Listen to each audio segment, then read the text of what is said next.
Selamat datang di channel Cerita Cinta, channelnya cerita cinta romantis.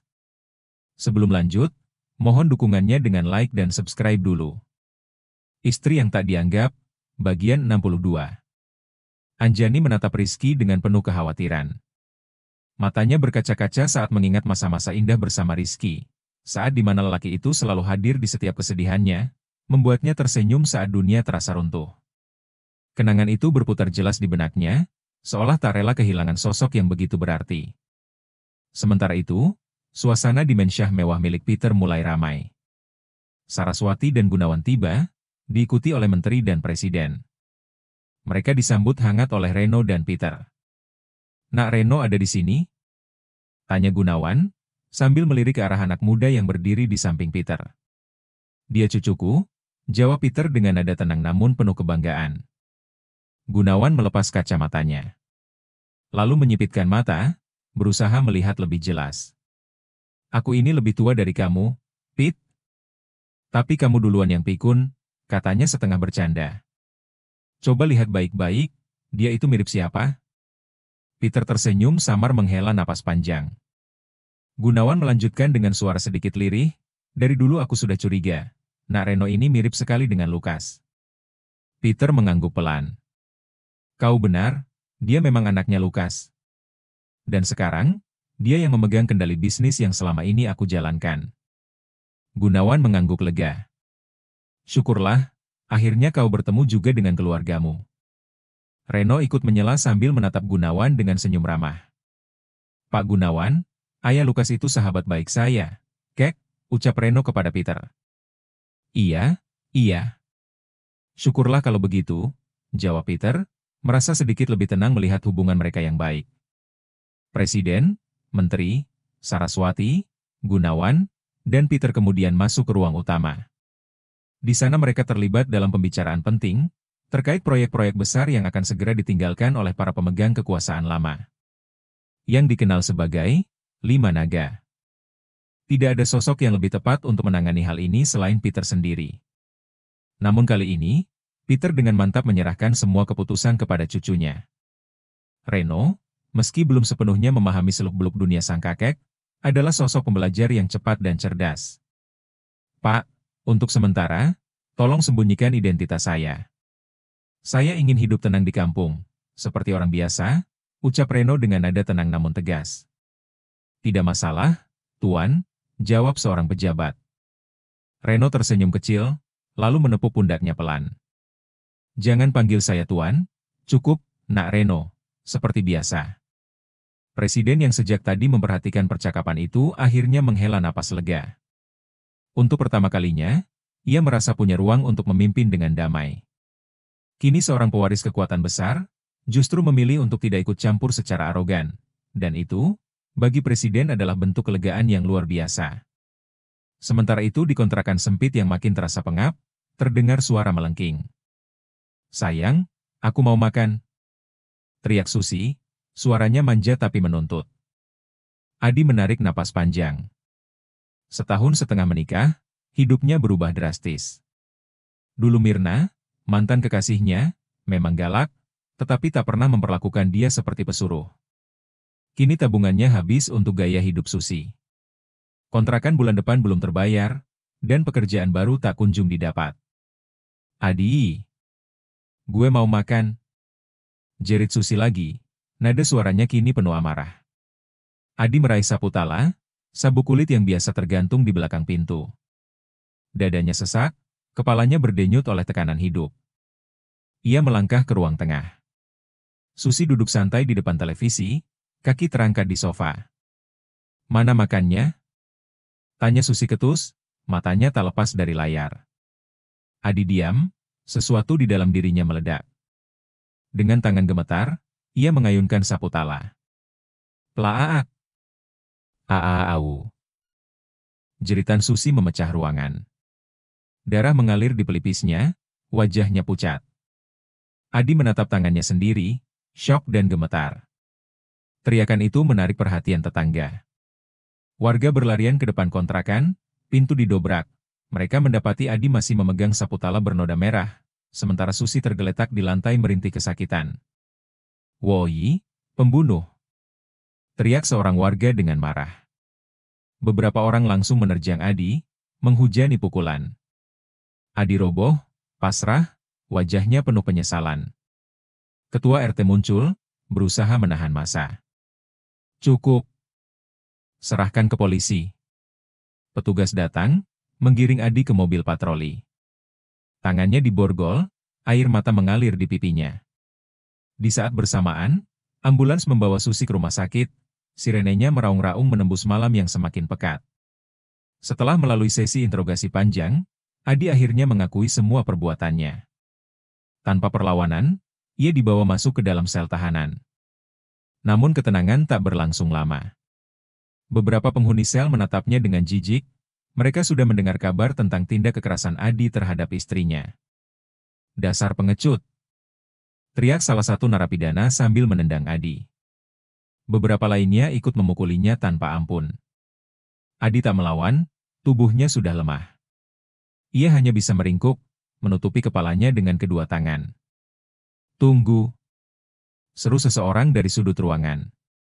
Semua yang memukuli Adi menoleh. Kenapa, Ki?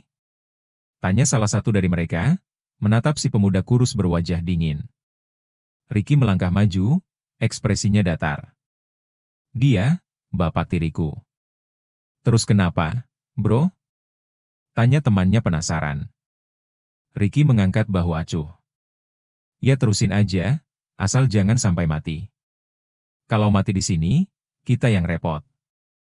Semua tertawa singkat, lalu kembali menghajar Adi untuk terakhir kali. Tubuh Adi penuh luka lebam. Setelah puas, mereka kembali ke tempat masing-masing, kelelahan. Di pojok sel, Tony duduk bersandar di dinding mengelap keringat. Kenapa lo bisa segitu bencinya, bro? Tanyanya pada Ricky. Ricky diam sejenak lalu menjawab lirih, aku nggak peduli soal dia. Aku cuma mikirin satu hal. Apa? Tanya Tony. Kapan kita bebas? Tony tertawa hambar. Kalau normal ya 7 tahun lagi, bro. Wajah Ricky mengeras, matanya tajam menatap lantai seakan menusuk bumi. Aku harus dapatin Anjani, sampai kapanpun, gumamnya penuh tekad. Tony menghela napas. Bro, kalau Anjani bisa lolos dari cengkeraman lima naga, berarti dia punya pelindung kuat. Lo pikir mereka bakal biarin lo ngedeketin dia? Beberapa waktu sebelumnya. Setelah diusir dari rumah mewah milik Rania, hidup Bram, Marni, dan Ricky berubah drastis. Mereka hidup berpindah-pindah tempat, tidur di emperan toko, kolong jembatan, dan ganggang sempit. Ricky yang paling tidak tahan dengan keadaan itu, akhirnya mengambil jalan pintas. Ia mendatangi ayah kandungnya, mantan pemain lama di dunia gelap, dan memohon direkomendasikan masuk ke jaringan hitam. Dalam waktu singkat, Ricky dibawa ke markas bawah tanah. Selama 6 bulan, dia dilatih menjadi perampok, penyusup, bahkan pembunuh. Kekejaman dan tekanan mental menjadi makanan sehari-hari. Ia berubah, penuh dendam, penuh ambisi. Namun, saat misi kelima, penculikan seorang pejabat tinggi, Ricky gagal. Ia tertangkap, dan semua rahasianya terbongkar. Ia dijebloskan ke penjara tanpa ada yang peduli. Sementara itu di pemukiman kumuh di pinggiran kota, Mirna tinggal bersama Bram di sebuah gubuk reot. Tak ada pilihan lain, dunia hitam menolak mereka, karena tak ingin tercium oleh jaringan Peter. Bram pun beralih profesi menjadi pemulung, berkeliling dengan gerobak kecil mengais sisa-sisa kehidupan. Marni, yang dulu terbiasa hidup nyaman, kini mulai sakit-sakitan. Tubuhnya lemah, batuk tak kunjung reda, dan wajahnya semakin pucat. Mirna merawatnya sekuat tenaga, meski mereka hidup dalam kekurangan. Sementara itu, ketegangan memenuhi ruang perawatan. Suara monoton alat pemantau jantung tiba-tiba berhenti. Garis lurus, tak ada lagi detak. Saraswati dan Gunawan terpaku di sisi ranjang, wajah mereka pias. Ratih memeluk safety erat-erat, berusaha menahan isak yang makin keras. Anjani terduduk lemas di kursi, air matanya tak terbendung. Pikirannya menolak kenyataan bahwa Rizky telah pergi. Dokter memeriksa cepat, nadi, pupil, refleks, lalu menggeleng pelan. Bagaimana, Dok? Suara Anjani serak, nyaris berbisik. Dokter menunduk penuh simpati. Maaf, Bu, kami sudah lakukan segalanya. Takdir berkata lain. Tangis pecah seketika. Ratih terseduh, Safety merapat padanya. Saraswati menutup wajah, Gunawan menepuk punggungnya sambil menahan air mata. Anjani menubruk tepi ranjang, menggenggam tangan Rizky yang mulai dingin. Rizky, kamu pembohong, suaranya lirih bercampur teriakan tertahan.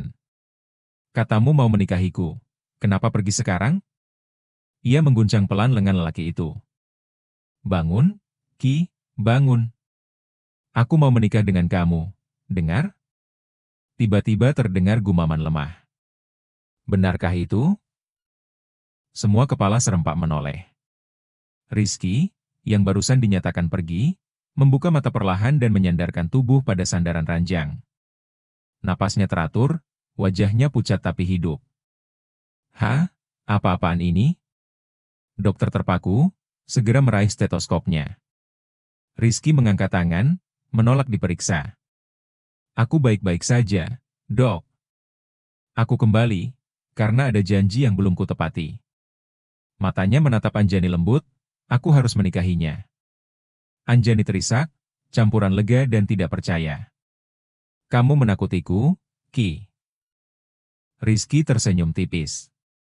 Yang penting, kamu serius dengan ucapanmu tadi? Anjani mengangguk, mata masih basah. Serius, sangat serius. Ketegangan di ruangan berubah seketika menjadi kehebohan penuh sukacita.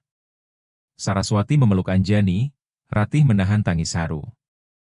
Safety bertepuk girang, dan Gunawan terkekeh sambil menyeka air mata. Dokter menghela napas panjang, masih tercengang, namun tak dapat menahan senyum melihat keajaiban di depan matanya.